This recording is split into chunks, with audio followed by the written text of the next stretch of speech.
It's the 1920s, and a lot of criminals that used to live in Sicily and southern Italy have moved to New York City and are continuing their organized crime route. And it's in this decade that their business is starting to boom. In the 1920s, there were 5 different crime families in New York City, and every year they were getting stronger and bigger. From kidnapping to murder, killing judges and officers, and bribing anything that they had access to, even high-end politicians.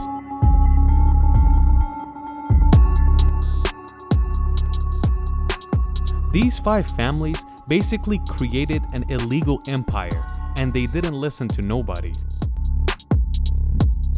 Nowadays, over 100 years has passed, and today's world is very different. We want to see what those powerful mafias are doing today.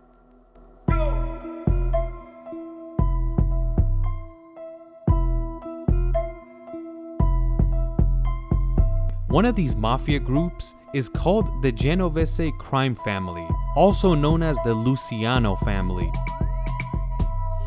Luciano was basically the name of the person that started this mafia group. At 8 years old, from Sicily, Italy, which wasn't a very safe, organized place, his family decides to move to America. You could say Sicily's environment basically ruined this kid's mentality, and his thought was always making money in an illegal way.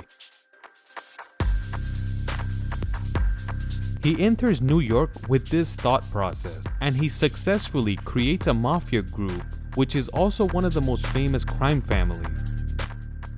The Genovese crime family is still around, but what are they doing now? We have to say that it's a lot more strict than it used to be. They were very powerful until the year 2011, but around those years, in about one day, they arrested 127 members. The crimes they were accused of was murder, practice money laundering, extortion, illegal narcotics, and basically do whatever the hell you like. These accusations put in place by the police were all true. The most amount of money this family was making around 2011 was loan sharking. If you don't know what a loan shark is, it's basically a shark that gives out loan. But the shark is used for an evil person. Let's say, for example, a person needs $1,000 cash right about now, no questions asked, and they can't obtain it legally or from someone else. The loan shark will easily give them a loan, but the rules were, let's say I give you $1,000 cash right now, you have to pay me $1,500 next week. If the money was returned, no problem, but if it wasn't, they were either killed or they would get their money and some. Nowadays, if you mention mafia, the police come storming in, but still to this day, you would find them under the skin of the city of New York. Like for example, nobody truly knows who the boss of the Genovese crime family is. Some people believe that this man is the boss of the Genovese family, named Liborio Bellomo. Even if he's not the boss of the family, he's considered somewhere in the higher up divisions. He was also arrested in 2008, but they couldn't figure out what he was doing illegally. And at first they accused him of money laundering, and they were forced to let him go because they couldn't find any proof. Of course, with the help of his lawyers. So is there only the Luciano family that's left in New York? No, the other 4 are still there, like the number 2 spot, the Gambino crime family. They are still around. This family also originates from Sicily, and the man that started it was named Carlo Gambino. This family in their prime were extremely powerful, but nowadays you don't hear much about them, and the people that were arrested on their behalf were very low-tier members. Some say they might be extremely active in the city or not active at all. Either way, they're not truly sure what they're doing. But nowadays, it's not like back in the day where the organized crime they're committing is very obvious. And that's because nowadays, it's very easy to get arrested by doing those things.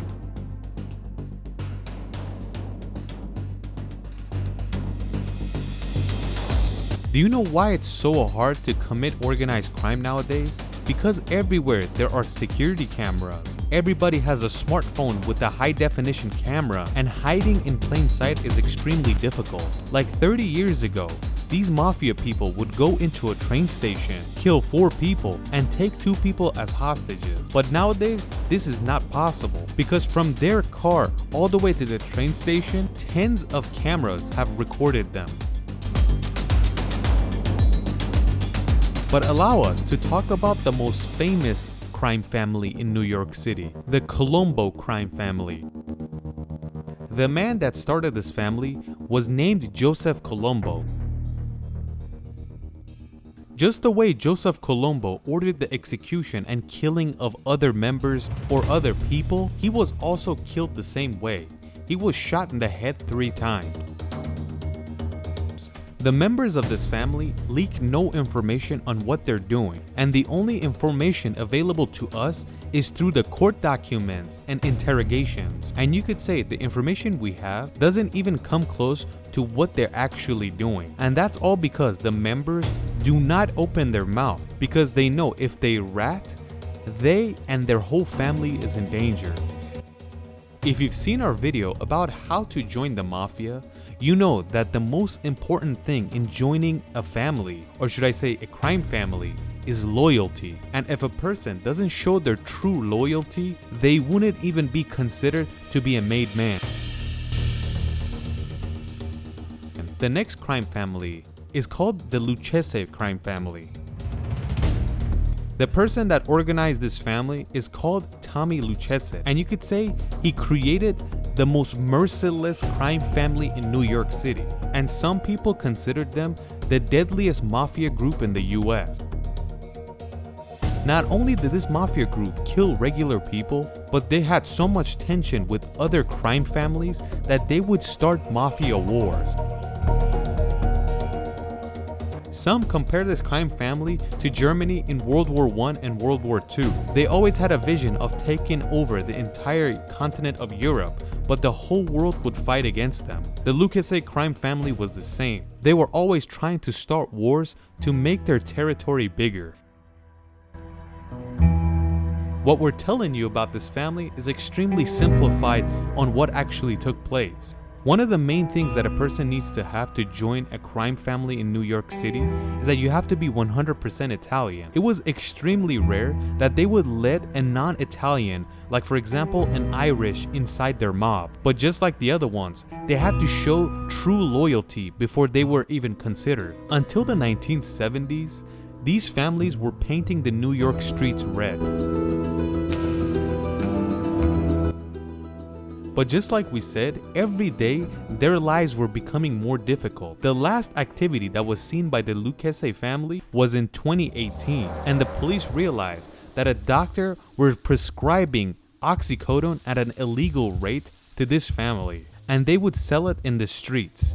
And in the United States, there are a lot of people addicted to this painkiller. In that year, the police successfully arrested the doctor and 3 members of the Lucchese family. But a lot of people ask, how is it possible that only 3 people were arrested because of this? One word: loyalty. These 3 people might know everything and what is going on, but they will not open their mouth.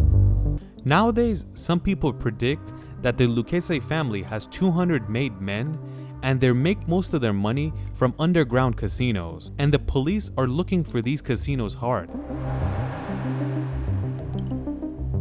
Everybody knows, even if a police is suspicious of something, they can't make their arrest until they have 100% proof.